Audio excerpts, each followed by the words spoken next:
Hello everyone. जैसा कि इससे पहले वाले वीडियो में हम लोग एलिमिनेशन मेथड पढ़ चुके हैं। आज हम लोग को सब्स्टिट्यूशन मेथड पढ़ना। उम्मीद है एलिमिनेशन मेथड आपको समझ में आया होगा, आपका कंसेप्ट क्लियर हुआ होगा। उसी टाइप से आज हम लोग सब्स्टिट्यूशन मेथड को भी अच्छे से समझेंगे और इसे भी कंप्लीट करते हैं। First of all substitution method के बारे में जान लेते हैं। तो सब्स्टिट्यूशन मेथड को हिंदी में प्रतिस्थापन विधि कहते हैं। The substitution method function by substituting the one Y value with the other.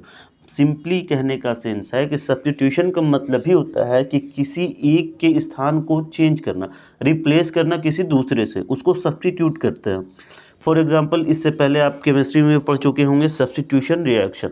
तो उसमें भी हम लोगों ने क्या देखा था, सब्स्टिट्यूशन रिएक्शन जो केमिस्ट्री में पढ़ना है उसमें जो मोर रिएक्टिव एलिमेंट्स होते हैं वो लेस रिएक्टिव एलिमेंट्स को रिप्लेस करते हैं, उसके स्थान को चेंज करते हैं और ख़ुद को वहाँ पे स्टेबल करते हैं। तो इसी टाइप से हम लोग को सब्स्टिट्यूशन मेथड में भी समझना है कि जो दो वेरिएबल हम लोग पढ़ रहे हैं, ये जो इक्वेशन हम लोग का चल रहा है pair of linear equation two variable, इसमें मान लेते हैं एक एक्स वेरिएबल है और एक वाई वेरिएबल है। तो काम हमारा यही होता है कि एक इक्वेशन से वाई को इवेल्युएट करना है एक्स के फॉर्म में और इस वैल्यू को पुटअप करना है सेकंड इक्वेशन में। तो आइए समझते हैं, ऐसे समझने में आपको प्रॉब्लम होगी। आइए देखते हैं। फर्स्ट ऑफ ऑल देखिए ये क्वेश्चन कह रहा है solve the following pair of linear equation by substitution method. इसको सब्स्टिट्यूशन मेथड से सॉल्व करना। अगर क्वेश्चन ये नहीं देता, सिंपली सिर्फ कहता solve the following pair of linear equation, तो हम लोग इसको किसी भी मेथड से सॉल्व कर सकते हैं। एलिमिनेशन से भी, जो मैं आपको फर्स्ट वीडियो में बता चुका हूँ, सब्स्टिट्यूशन से भी कर सकते हैं और क्रॉस मल्टीप्लिकेशन से भी कर सकते थे अगर ये वर्ड नहीं दिया होता तब। लेकिन इस क्वेश्चन में दिया हुआ है बाय द सब्स्टिट्यूशन मेथड। तो एग्जाम में भी इस बात का ध्यान रखना है कि क्वेश्चन में जिस मेथड का यूज़ करने बोलेगा उसी मेथड का यूज़ करके सॉल्व करते हैं। तो ऐसा करेंगे कि क्वेश्चन नंबर 1 आपके लिए होमवर्क होगा। First of all question number 2 आप समझ लें, उसके बाद क्वेश्चन नंबर 1 आप खुद से क्रिएट बना लेंगे। आई एम श्योर सिंपल है। आइए देखिए क्वेश्चन नंबर 2 देखते हैं। देखिए क्वेश्चन नंबर 2 में दे रहा है S minus T is equal to 3 और दूसरा इक्वेशन दे रहा है S by 3 plus T by 2 is equal to 6। तो इस क्वेश्चन में फर्स्ट इक्वेशन को तो हमने फर्स्ट इक्वेशन मान लिया, लेकिन सेकंड इक्वेशन किस फॉर्म में, फ्रैक्शन के फॉर्म में। तो पहले वाले वीडियो में भी बता चुका हूँ मैं, फ्रैक्शन के फॉर्म में इक्वेशन को सॉल्व नहीं करते हैं, वो थोड़ा कैलकुलेटिव ज़्यादा हो जाता है जिससे प्रॉब्लम होती है। तो फर्स्ट सिंपली क्या तरीका है कि इसको फ्रैक्शन के फॉर्म से हम लोग हटाएं और सिंपल फॉर्म में लाएं। तो सिंपल फॉर्म में लाने का तरीका क्या बताया था, डिनोमिनेटर में जो भी नंबर हो उसका एलसीएम निकाल दो। तो 3 और 2 का जो एलसीएम हम लोग फाइंड आउट करेंगे तो हमेशा 6 आएगा। अब इस 6 से पूरे इक्वेशन को मल्टीप्लाई कर देंगे। इस 6 से इसको भी मल्टीप्लाई करना है, टी बाई 2 को भी करना है और 6 को 6 से भी मल्टीप्लाई करना है पूरे इक्वेशन को। आइए जब पूरे इक्वेशन को मल्टीप्लाई करेंगे तो क्या आएगा, देखिए जब पूरे इक्वेशन को हम लोग मल्टीप्लाई करेंगे तो इस टाइप का आएगा। 3 से 6 काटेंगे, 3 2 जा 6, 2 से 6 काटेंगे, 2 3 जा, और 6 को 6 से मल्टीप्लाई करेंगे तो यहाँ बच गया हमारा 2s, फिर बच गया 3t और फिर 6 6 जा 36। तो इक्वेशन 1 ऊपर मान लिया था। अब इसी को नॉर्मल फॉर्म में लिया है, फ्रैक्शन से हटाया है अभी हम लोगों ने। अभी जो है सॉल्व करने का कोई मेथड ही स्टार्ट नहीं हुआ, अभी जो है वो सिर्फ फ्रैक्शन के फॉर्म से हटाकर हम लोगों ने इसको, ये जो फ्रैक्शन के फॉर्म में है इस फ्रैक्शन के फॉर्म से हटा के इसको सिंपल फॉर्म में किया और सिंपल फॉर्म में करके इसको इक्वेशन 2 माने। अब आइए इसको हम लोग सिंपली सॉल्व करते हैं। इक्वेशन 1 आ गया हमारे पास, इक्वेशन 2 आ गया। तो सबसे पहले इक्वेशन 1 से हम लोग काम करेंगे। देखिए अब हमें क्या लिखना है, फ्रॉम इक्वेशन 1। इक्वेशन 1 क्या दिया हुआ था, S minus T is equal to 3। तो फर्स्ट ऑफ ऑल किसी भी एक वेरिएबल को अलग करते हैं, उस जस्ट लाइक यहाँ पे एस और टी दो वेरिएबल है ना माय डियर, ये है एस ये है टी। तो टी की वैल्यू इवेल्युएट करेंगे एस के फॉर्म में। तो माइनस टी को उठाकर इस साइड कर दिया प्लस टी हो गया, और 3 को उठाकर साइड चेंज कर दिया उसका तो -3 हो गया। तो देयरफॉर टी बराबर क्या आ गया हमारा, एस माइनस 3। इसको इक्वेशन 1 मान लेते हैं। ये जो है ये टी की वैल्यू लिया आई, हम लोग लेते हैं टी की वैल्यू आ गई है एस के फॉर्म में, है ना। टी की वैल्यू किस फॉर्म में आ गई है, एक्स एस के फॉर्म में। अब ये जो t की वैल्यू आई है ये किस इक्वेशन से हम लोगों ने फाइंड किया, ये हम लोगों ने इक्वेशन 1 से फाइंड किया। इक्वेशन 1 से t की वैल्यू निकालें। अब इस t की वैल्यू को इक्वेशन 2 में बैठाना, इस चीज़ को ध्यान रखना। फर्स्ट इक्वेशन से वैल्यू इवेल्युएट करेंगे तो सेकंड इक्वेशन में उसको बैठाना है, फर्स्ट इक्वेशन में नहीं। तो आइए इसको सेकंड इक्वेशन में हम लोग बैठाते हैं। तो देखिए अब क्या लिखना है हमने, यहाँ फर्स्ट ऑफ ऑल दे रहा है फ्रॉम इक्वेशन 1 हम लोग यहाँ तक फाइंड आउट कर चुके हैं। उसके बाद हम लोग लिखते हैं now put the value of T in equation 2, क्योंकि टी की जो वैल्यू निकालें वो इक्वेशन 1 से। अब इस वैल्यू को बैठाना कहाँ है, इक्वेशन 2 में। तो put the value of T in equation 2, तो इक्वेशन 2 है क्या हमारे पास, यही तो है 2s + 3t = 36, जो सिंपल फॉर्म में हम लोगों ने यहाँ किया था। तो अब 2s रहने देंगे +3 भी रहने देंगे। t की वैल्यू इवेल्युएट किया क्या हम लोगों ने, s - 3, तो t के जगह पे बैठा देना यहाँ पे s - 3 = 36। इसको सॉल्व करेंगे तो देखिए क्या आ जाएगा, 2s 3 को s से मल्टीप्लाई करेंगे तो 3s और 3 3 9 प्लस माइनस माइनस = 36। अब देखिए यहाँ पे 3s और 2s मिलकर 5s हो जाता है, -9 = 36। अब 5s रहने देंगे, 36 भी -9 का साइड चेंज करेंगे तो इस साइड आके ये +9 हो जाएगा। इन दोनों को जब ऐड करेंगे तो 36 में 9 ऐड करने पे 45 हो जाता है। तो देखिए 5 से 45 को जब काटेंगे तो 5 9 ज़ा 45। देयरफॉर s की जो वैल्यू आई वो क्या आ गई माय डियर, s की वैल्यू 9 आ गई। अब आए इसके बाद क्या करना है हमें, देखिए ये जो फाइंड आउट कर लिया हम लोगों ने वो s की वैल्यू निकाल दिया, s = 9। अब एक वेरिएबल तो फाइंड आउट कर लिया हम लोगों ने कि s की वैल्यू 9 आ गई है, तो अब कौन सा वेरिएबल निकालना है हमें, सेकंड वेरिएबल, और सेकंड वेरिएबल क्या है, t है। तो इक्वेशन 3 इसीलिए हम लोगों ने इसको माना था। फिर हम लोग लिख सकते हैं फ्रॉम इक्वेशन 3। इक्वेशन 3 है क्या, इक्वेशन 3 यही तो है, t = s - 3, तो t = s - 3 रहने देंगे। s की वैल्यू 9 है, यहाँ पे 9 बैठा लेना है, -3 और 9 से माइनस करेंगे तो 6, तो देयरफॉर s = 9 एंड t = 6। यही हो गया हमारा आंसर। बहुत सिंपल है, सिंपली बस एक लॉजिक रखना है कि इक्वेशन 1 से एक वेरिएबल को इवेलुएट करना है और उस वैल्यू को सेकंड इक्वेशन में पुट कर देना। उस वैल्यू को सेकंड इक्वेशन में पुट करके एक वेरिएबल हमारा फाइंड आउट हो जाएगा। फिर जो हम लोगों ने एक वेरिएबल को फाइंड आउट किया था जिसको इक्वेशन 3 माना था, उससे दूसरा वेरिएबल निकाल देंगे, बस हमारा इक्वेशन सॉल्व हो गया। ईजी है, बहुत ईजी है। उम्मीद है आपको समझ में आया होगा। यदि कहीं पे प्रॉब्लम होता है तो आप कमेंट कर सकते हैं, पूछ सकते हैं क्या प्रॉब्लम है। आई एम श्योर ये आपको समझ में आया होगा। इसका स्क्रीनशॉट ले लें, इसी टाइप से एग्जामिनेशन में भी हम सॉल्व करेंगे क्लियरली। ओके माय डियर, आइए अब इसके बाद दूसरा क्वेश्चन हम लोग देखते हैं। देखिए जस्ट लाइक सेकंड क्वेश्चन दिया हुआ है, ये डिसमल के फॉर्म में, हर टाइप में बता दे रहा हूँ, डिसमल हो, फ्रैक्शन हो या फिर डबल फ्रैक्शन हो, जो भी हो, हर टाइप का क्वेश्चन मैं बताने की कोशिश कर रहा हूँ ताकि आपको टाइप देख के प्रॉब्लम फील ना हो। जस्ट लाइक यहाँ क्वेश्चन नंबर 17 में दिया हुआ है 0.8x + 0.3y, और सेकंड 18 में दिया हुआ है 0.05x + 0.2y। तो इस टाइप का दो क्वेश्चन दिया हुआ है, इसमें से एक क्वेश्चन मैं सॉल्व कर दे रहा हूँ, दूसरा क्वेश्चन आपके लिए होमवर्क होगा। आइए देखिए, फर्स्ट ऑफ ऑल देखते हैं। देखिए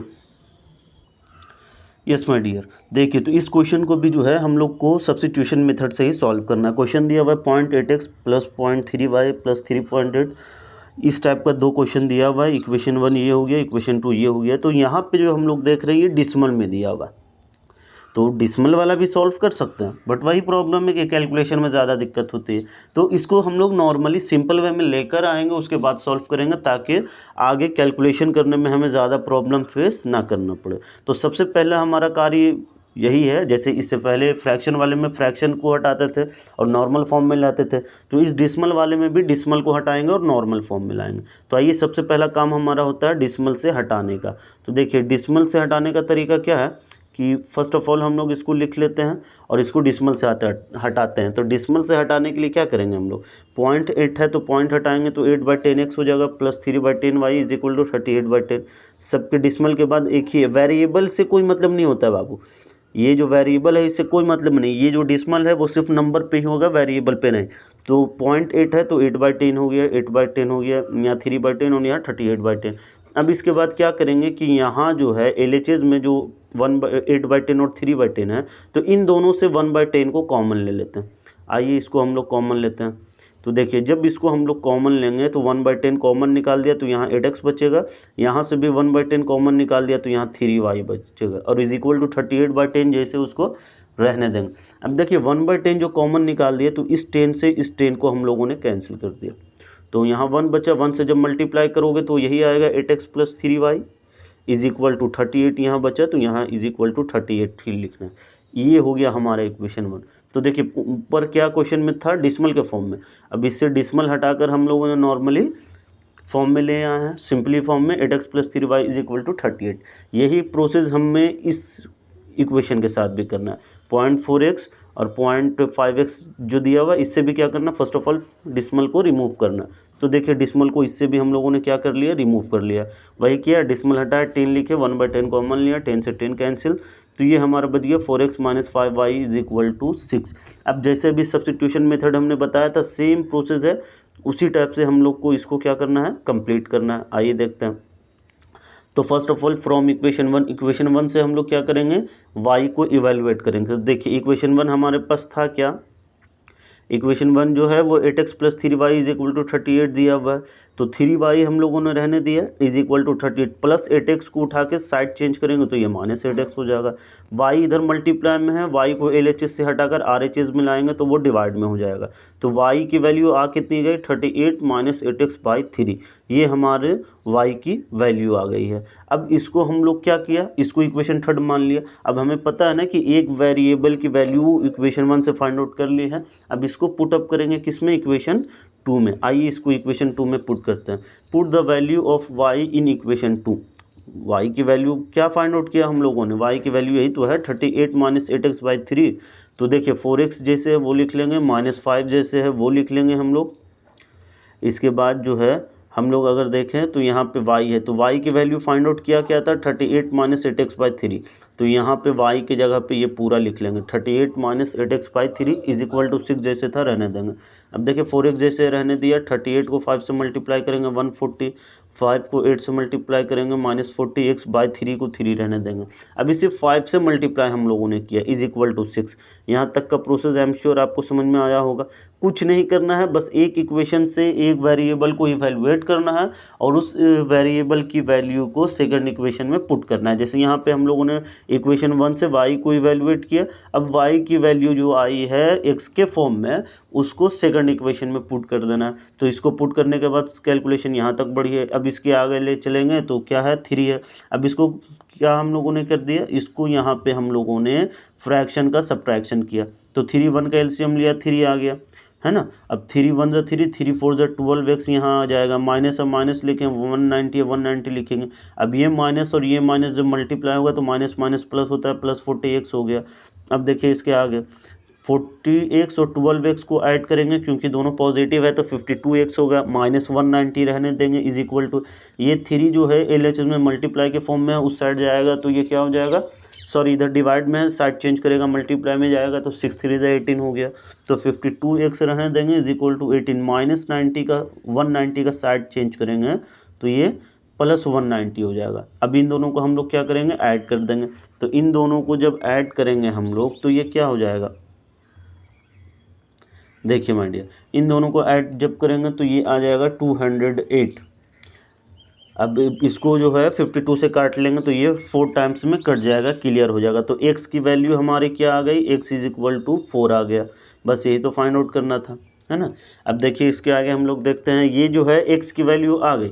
अब क्या तरीका था कि जो थर्ड इक्वेशन हम लोग फाइंड आउट करते हैं उस पर x की वैल्यू पुटअप करेंगे और y इवैल्यूएट कर लेंगे। आइए वो भी करते हैं।